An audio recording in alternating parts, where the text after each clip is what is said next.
Hello student, बहुत स्वागत है रजनीश स्टडी के लेटेस्ट वीडियो। मुझे उम्मीद है आप लोग बहुत ही बेहतर होंगे, स्वस्थ होंगे, सुरक्षित होंगे। अपन लोग पढ़ा रहे थे मोशन इन बैंड हमेशा चैप्टर, जिसमें आज का हमारा टॉपिक है गति के समीकरण। आज हम कैलकुलस मेथड से अर्थात कलन विधि से आज हम गति के समीकरण को व्युत्पन्न करेंगे। इसके लास्ट क्लास में बात कर चुके हैं गति के समीकरण क्या होता है ग्राफीय विधि से, ग्राफिकल मेथड से। ठीक है, अगर आपको याद होगा तो कमेंट सेक्शन में जरूर लिखिएगा तीनों समीकरण को। तो अगर पहला समीकरण पूछा जाए तो क्या होता है? पहला समीकरण होता है v बराबर u plus A T. Second समीकरण होता है s बराबर U T plus half A T square. और थर्ड समीकरण होता है v स्क्वायर बराबर you square plus 2a s। इन तीनों समीकरण को हम लोग ग्राफीय विधि से हल कर चुके हैं।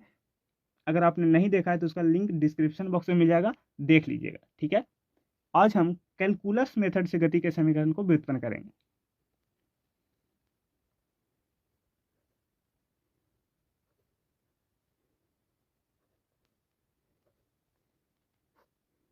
कैलकुलस मेथड से आज हम इसको भी उत्पन्न करेंगे। देखिए, डिफरेंशिएशन और इंटीग्रेशन, डिफरेंशिएशन और इंटीग्रेशन दोनों को कंबाइंड फॉर्म में बोलते हैं कैलकुलस। कैलकुलस, ठीक है, कलन जिसको बोलते हैं हिंदी में।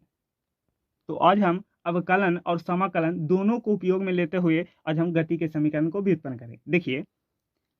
देखिए, जैसे अवकलन में लिखते हैं डी वाई बटा डी एक्स, जैसे अवकलन में लिखते हैं डी वाई बटा डी एक्स, इसको कैसे पढ़ते हैं? वाई में परिवर्तन एक्स के सापेक्ष, वाई में परिवर्तन एक्स के सापेक्ष। ठीक है, तो ठीक उसी प्रकार हम लिख देते हैं डी भी बटा डी टी, डी भी बटा डी टी, वेग में परिवर्तन समय के सापेक्ष। और अगर आपको याद होगा तो वेग में परिवर्तन की दर को क्या बोलते हैं? त्वरण बोलते हैं। तो ये हो गया त्वरण। ठीक है, तो वेग में परिवर्तन की दर को क्या बोलते हैं? त्वरण बोलते हैं। गति के समीकरण के पहला समीकरण को व्युत्पन्न करने जा रहे हैं कैलकुलस मेथड से। ठीक है, हाँ देखिए, वेग में परिवर्तन की दर को क्या बोलते हैं? त्वरण बोलते हैं। ठीक है, वस्तु की गति कैसी होनी चाहिए? एक समान त्वरित गति होनी चाहिए, एक समान त्वरित गति, एक समान त्वरित गति होना चाहिए। अर्थात त्वरण क्या होना चाहिए? नियत होना चाहिए, कांस्टेंट होना चाहिए।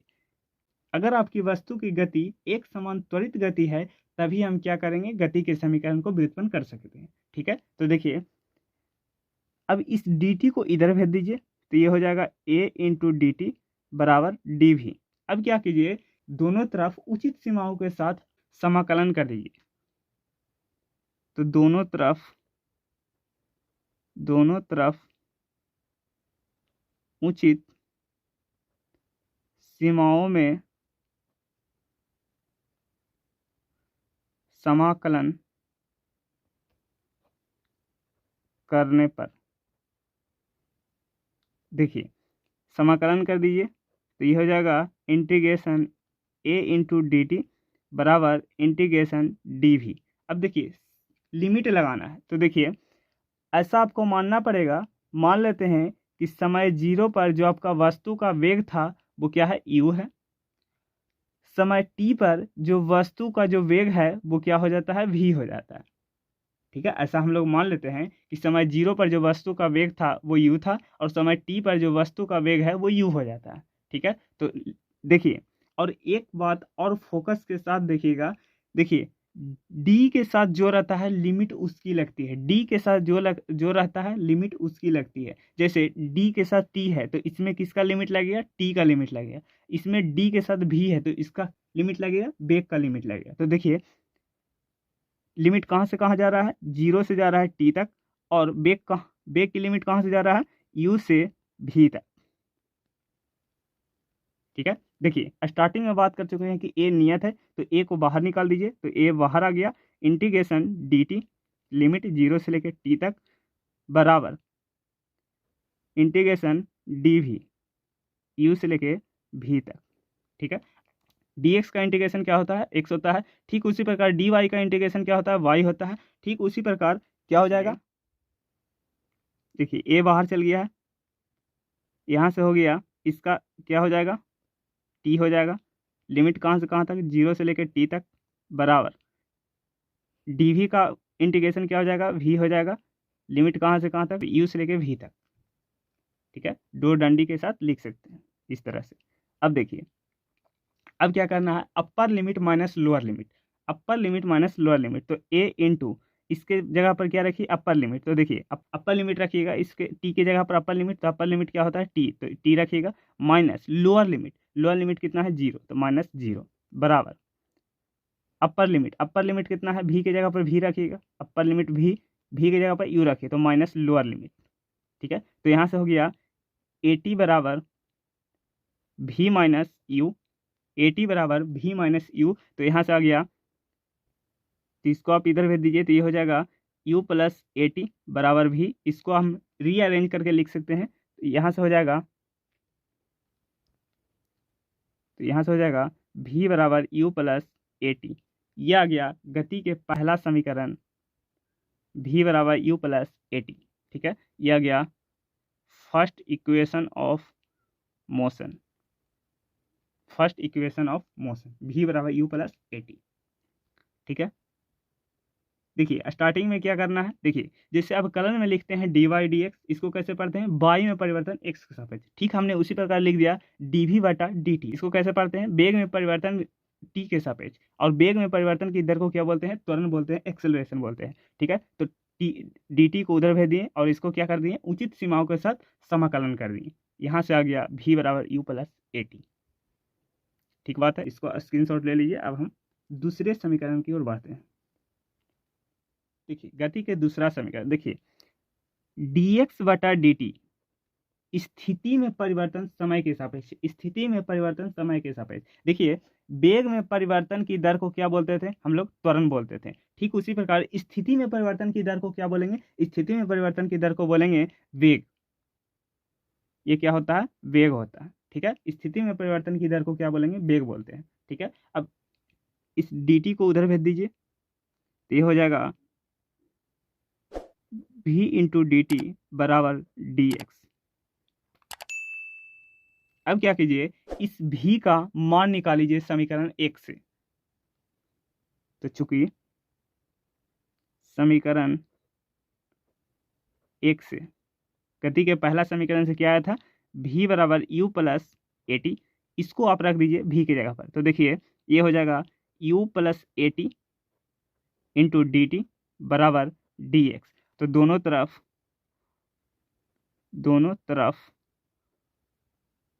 उचित सीमाओं में समाकलन करने पर देखिए समाकलन करिए, समाकलन u plus A T into D T बराबर समाकलन डी एक्स। देखिए अब लिमिट रखना है, लिमिट कैसे रखते हैं, समय जीरो पर जो आपकी वस्तु की प्रारंभिक स्थिति थी वो एक्स इनिशियल थी, और जो आपका वस्तु का वेग है वो क्या था, यू था। समय टी पर जो आपकी वस्तु की स्थिति थी वो क्या था, फाइनल स्थिति था, ठीक है, एक्स एफ, और जो वस्तु का वेग था वो क्या था, भी था, ठीक है। तो लिमिट रखिए, देखिए डी के साथ कौन है, टी है, तो टी की लिमिट रखिए, तो ये हो गया 0 से लेकर टी तक, ठीक है। और ये क्या हो जाएगा, डी के साथ एक्स है तो एक्स रखिए, तो ये हो जाएगा एक्स आई से एक्स एफ तक, ठीक है। अब इस डी टी को अंदर गुना कर दीजिए, तो देखिए अंदर आ जाएगा, देखिए अंदर आ जाएगा यू डी टी प्लस समाकलन A T into D T, ठीक है। लिमिट रखिए 0 से लेकर टी तक, और देखिए डी के साथ कौन है, टी है, तो टी का लिमिट रखिएगा, तो ये हो गया 0 से लेकर टी तक बराबर इंटीग्रेशन एक्स आई से एक्स एफ तक डी एक्स। अब सभी को क्या कर दीजिए, समाकलन कर दीजिए। देखिए यू डी टी, यू क्या है, कांस्टेंट है, तो यू को बाहर ले लीजिए, तो ये हो जाएगा यू बाहर, समाकलन डी टी का समाकलन क्या होता है, जैसे देखिए डी एक्स का समाकलन क्या होता है, एक्स होता है, डी वाई का समाकलन क्या होता है, वाई होता है, ठीक उसी प्रकार डी टी का समाकलन क्या हो जाएगा, डी टी का समाकलन हो जाएगा टी, तो लिमिट कहाँ से कहाँ तक, 0 से लेकर टी तक, प्लस देखिए ए कांस्टेंट है तो ये बाहर चला जाएगा। समाकलन किसका, टी का, टी इंटू डी टी, 0 से लेके टी तक लिमिट, बराबर dx का इंटीग्रेशन क्या होता है, dx का इंटीग्रेशन होता है x, तो ये हो गया x, लिमिट कहाँ से कहाँ तक, x इनिशियल से x फाइनल तक। ठीक है, अब देखिए ये रह जाएगा, देखिए लिमिट कहाँ से कहाँ तक, 0 से लेकर टी तक, प्लस ए बाहर है। अब देखिए टी का, देखिए अगर किसी के पावर n रहे, ठीक है, जैसे x के पावर n है तो यहाँ t के पावर कितना है, 1 है। ठीक है, तो x के पावर n है तो इसका इंटीग्रेशन क्या होता है, इसका इंटीग्रेशन होता है x के पावर n प्लस 1 बटा n प्लस 1, आपको याद होना चाहिए। ठीक है, अगर किसी के पावर रहता है तो n प्लस 1 बटा n प्लस 1। ठीक है, तो यहाँ पर देखिए इसका इंटीग्रेशन क्या हो जाएगा, t 1 प्लस 1 बटा 1 प्लस 1, लिमिट कहाँ से कहाँ तक, 0 से t तक, बराबर ये हो जाएगा x इनिशियल से x फाइनल तक। ठीक है, अब देखिए अब क्या रखेंगे, upper limit minus lower limit, upper limit minus lower limit. तो देखिए अपर लिमिट कितना है, t है, तो t की जगह पर t रखिए तो ये हो जाएगा t, माइनस लोअर लिमिट, तो t की जगह पर रखिए लोअर लिमिट, तो लोअर लिमिट कितना है 0, तो ये हो गया 0, प्लस a, ये क्या हो गया 1 प्लस 1 2 हो गया, तो ये हो गया t के पावर 2 बटा 2, लिमिट कहाँ से कहाँ तक, 0 से लेके t तक, बराबर लिमिट रखिए। देखिए x के जगह पर पहले अपर लिमिट, तो ये हो जाएगा x F, minus lower limit, तो ये हो गया एक्स आई।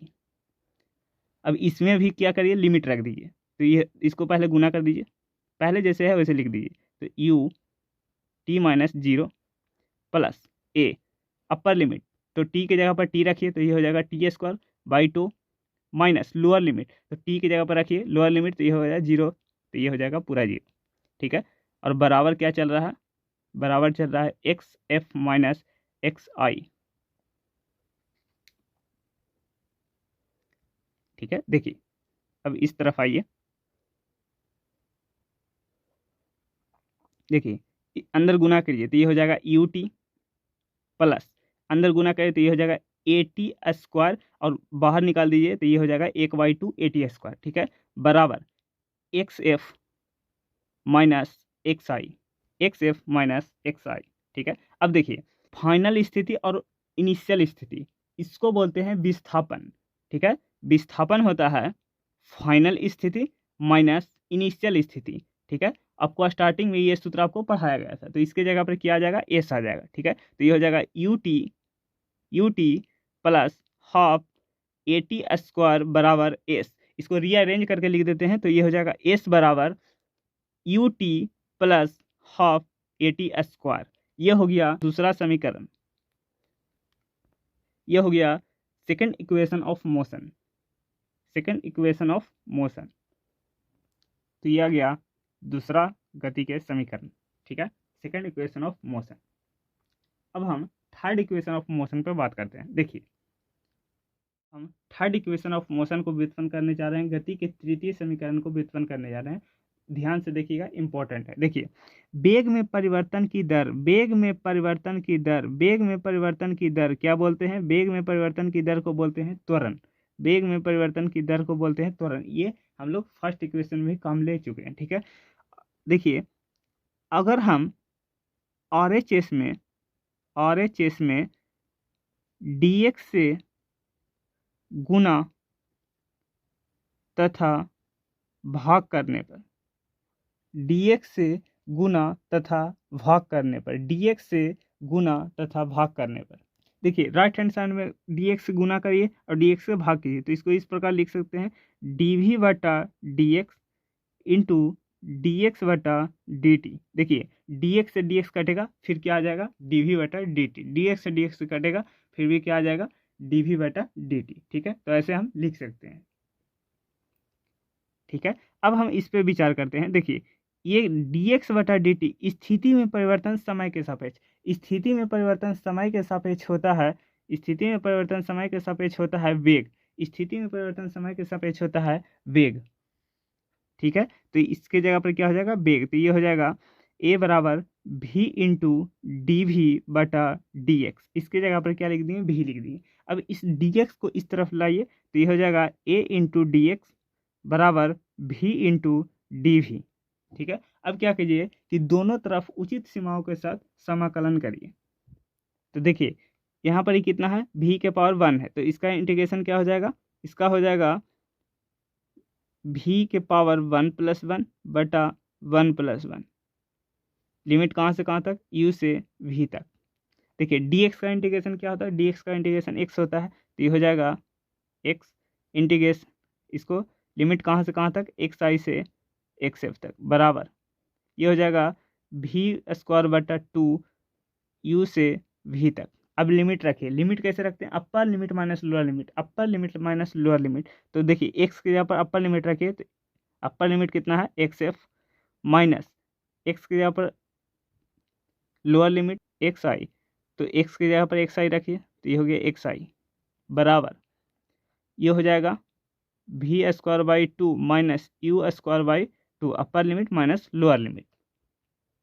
ठीक है, अब देखिए फाइनल स्थिति माइनस इनिशियल स्थिति क्या होता है, विस्थापन होता है। तो ये हो गया, इसकी जगह पर क्या लिख सकते हैं, एस लिख सकते हैं, तो ये हो गया ए एस बराबर, देखिए v²/2, क्या करें, इसको एलसीएम ले लीजिए, तो ये हो जाएगा 2, ये हो जाएगा v² माइनस u²।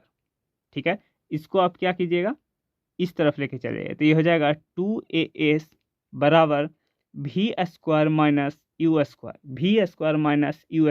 इसको रीअरेंज करके लिख दीजिए, तो ये हो जाएगा v² बराबर u² प्लस 2as। ये आ गया third equation of motion, third equation of motion, ये आ गया गति के तृतीय समीकरण।